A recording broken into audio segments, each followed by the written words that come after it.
Okay, so for anyone who thought that high school or even junior high school geometry was a waste of time, let me show you where we are with the effort to find the right size belt to put on this vehicle now that I have adjusted or modified the brackets.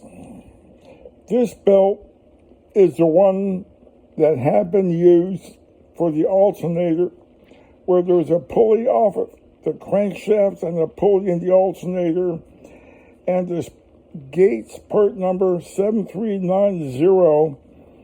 The 39 is how many inches of diameter we have with this belt. The other numbers have to do with, like these numbers here, they have to do with how wide the belt is, or whether it's a V-belt, or if there's cuts in the cogs on the side, and what angle it is, and all that stuff. Well, I wanted a belt that was between 2 and 3 inches larger in diameter, so I could fit this over the alternator pulley with a longer adjusting arm distance. So this belt has a 42-inch diameter.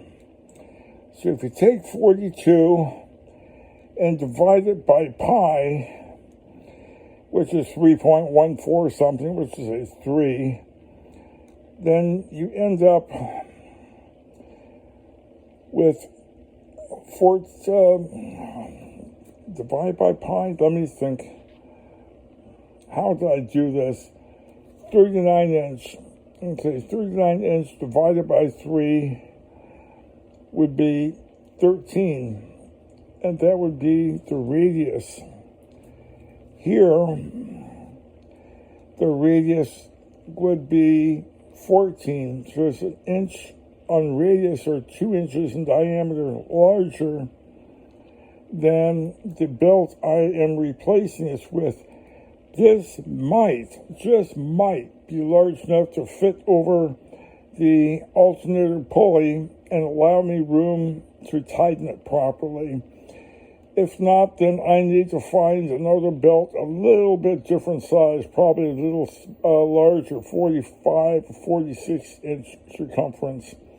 But we'll find out, and we'll see how well high school geometry played a role in all this 50 years after I graduated.